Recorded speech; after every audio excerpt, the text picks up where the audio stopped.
శ్రీ మాత్రే నమః. ఉపనిషత్ దర్శిని 100వ భాగం, చాందోగ్యోపనిషత్తు 60వ భాగం. సామం అనేది మరొక రకంగా కూడా భావించబడుతోంది. స అంటే సూర్యుడి తెల్లని కాంతి, మా అంటే సూర్యుడి నల్లని కాంతి అనగా చీకటి. ఈ రెండిటి కలయికే సామం. ఆసనంలో కూర్చొని దృష్టి పెట్టి చేసే ఆ ప్రాణాపానాల మథనం వల్ల అగ్ని పుడుతుంది. అప్పుడు ప్రకాశం దర్శనమిస్తుంది. ఆ సూర్యుడిలో ప్రకాశించే పురుషుడే హిరణ్మయుడు.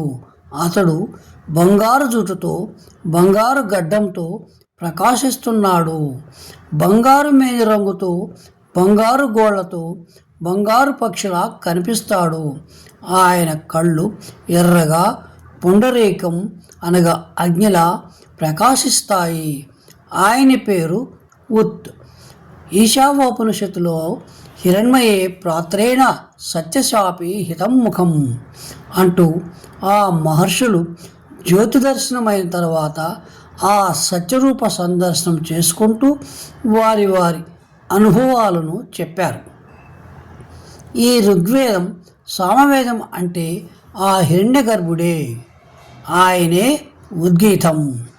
హిరణ్య గర్భుడే సూర్యుడికి పైన లోకాలను, అక్కడున్న వారిని కాపాడుతూ వారి వారి కోరికలను తీరుస్తున్నాడు.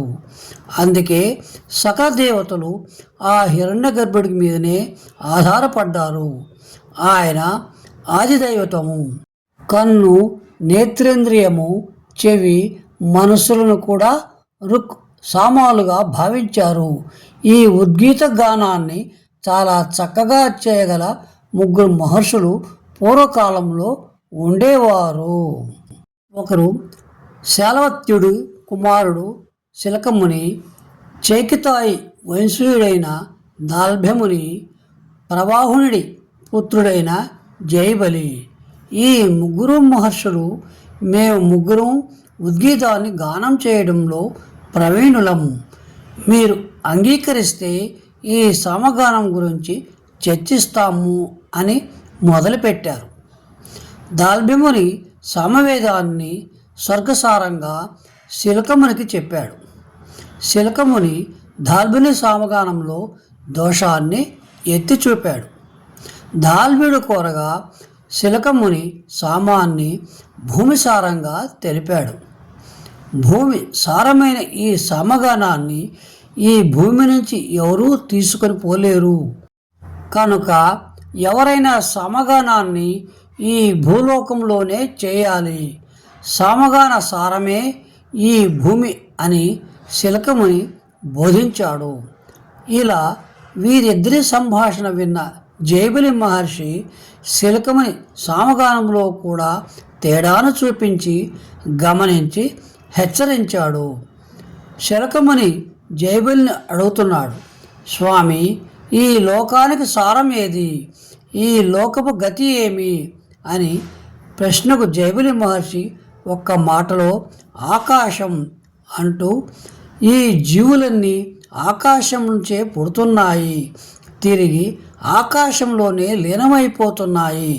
ఆ ఆకాశం అనేది పంచభూతాలలో అన్నిటికన్నా విశాలమైనది, అన్నింటికీ ఆధారంగా ఆశ్రయముగా ఉంది. అందువల్ల జ్ఞానులు ఆకాశాన్ని భూతమనకుండా తత్వం అన్నారు. అంటే శాశ్వతమైన సత్ అనగా దేవుడి నుండి బయటకు వచ్చి సమస్త శక్తి యొక్క వ్యాప్తికి ముఖ్య స్థానమైంది. అయితే ఉద్గీత గానం వీటన్నిటికన్నా శ్రేష్టమైనది, అనంతమైనది కూడాను. ఈ విషయాన్ని తెలిసిన జ్ఞానులు ఉత్తమోత్తమైన ఉద్గీతాన్నే ధ్యానిస్తున్నారు. పూర్వం శునకముని కుమారుడైన అతిథునుడనే మహర్షి ఉదరశాండులనే మునికి ఇలా చెప్పాడు, మీ శిష్యులందరూ ఉద్గీత గానాన్ని పరంపరగా ఉపాసించినంతకాలం వారి జీవితాలు గొప్పగా ప్రకాశిస్తాయి. స్వర్గములో కూడా వారి కీర్తి వ్యాపిస్తుంది. ఈ లోకంలోనే కాదు, అన్ని లోకాలలోనూ కూడా గొప్పవారిగా ప్రసిద్ధి చెందుతారు. వచ్చే భాగంలో చక్రాయణుడి కుమారుడైన ఉషస్థముని యొక్క కథ ఉద్గీతాన్ని గురించి తెలుసుకుందాం. సశేషం. శుభం భూయాత్.